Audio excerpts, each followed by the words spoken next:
जय हिंद प्यारे साथियों, सभी प्यारे साथियों को राम राम नमस्कार। कैसे हैं आप सभी? आशा करते हैं आप सभी एकदम शानदार और जबरदस्त होंगे।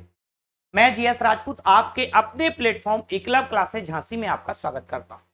प्यारे साथियों, महत्वपूर्ण जानकारी आपके लिए है। कहां से? पॉलिटी से। और पॉलिटी में वो पार्ट जो बड़ा महत्वपूर्ण है आपके लिए, राष्ट्रपति।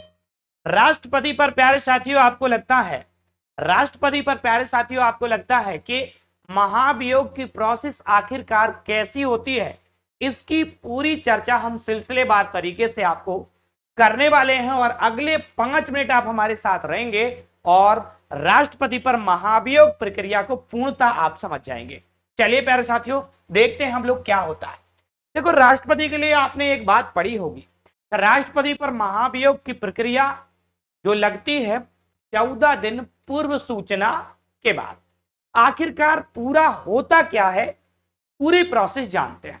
राष्ट्रपति पर महाभियोग की प्रक्रिया संसद के दोनों सदनों में से किसी भी सदन द्वारा प्रारंभ की जा सकती है, चाहे फिर वो लोकसभा और चाहे फिर राज्यसभा। अच्छा, हम कहते हैं कि लोकसभा से शुरू होती है प्रोसेस, तो आखिरकार होता क्या है समझिए पूरी बात। जानते हैं हम, लोकसभा से कहानी शुरू होती है और लोकसभा अपनी पहली बैठक बुलाती है। लोकसभा अपनी पहली बैठक बुलाती है। उस बैठक में यह प्रस्ताव पेश किया जाता है कि राष्ट्रपति संवैधानिक तरीके से अपने पद पर काम नहीं कर रहा है, तो उस पर महाभियोग की प्रक्रिया लगाकर उसे उसके पद से वंचित कर दिया जाएगा या हटा दिया जाएगा। तो कैसे होगा समझिए प्यारे मित्रों। क्या हो रहा? लोकसभा से यह प्रक्रिया प्रारंभ हो रही है।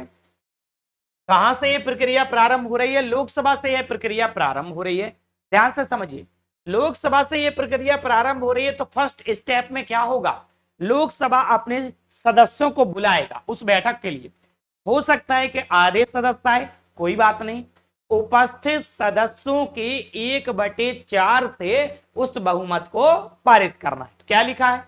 लोकसभा बैठक बुलाएगा, उपस्थित सदस्यों के 1/4 से जो बहुमत था उस बहुमत को पारित करा दिया। 1/4 से जैसे ही वो बहुमत पारित हो गया, तो फिर वो बहुमत अगले सदन में जाएगा, सॉरी राष्ट्रपति के पास जाएगा। कितने दिन के लिए? 14 दिन के लिए। कौन भेजेगा? लोकसभा का वरिष्ठ पीठासीन अधिकारी के माध्यम से वो राष्ट्रपति के पास चला जाएगा। देखो ध्यान से, 14 दिन के लिए राष्ट्रपति के पास भेज दिया जाएगा या भेजा जाएगा।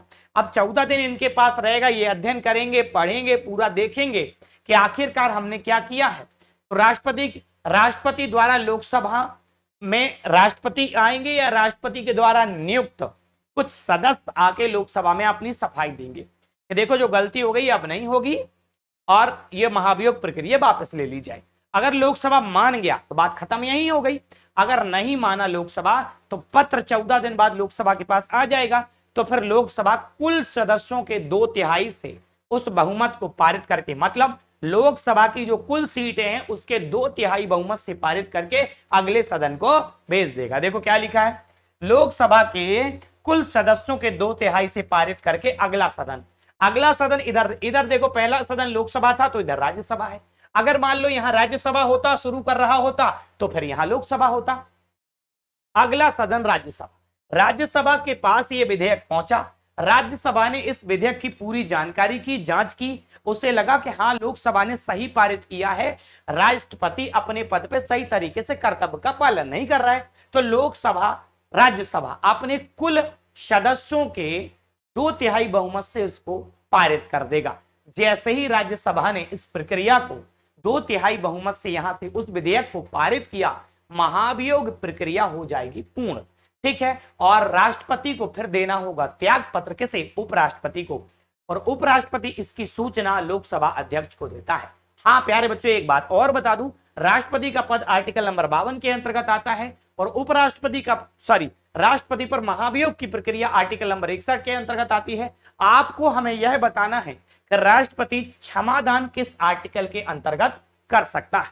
अच्छा, एक बात और बता दूं मैं, मुझे एक बात और बतानी है कि वीडियो कैसा लगा। अच्छा, आपके लिए हेल्पफुल है, सही जानकारी है, ऑथेंटिक जानकारी है, तो आप सार्थक दिशा में कमेंट करेंगे तो ऐसे ही तमाम वीडियो छोटे छोटे आपके लिए हम लेके आएंगे। Thank you class.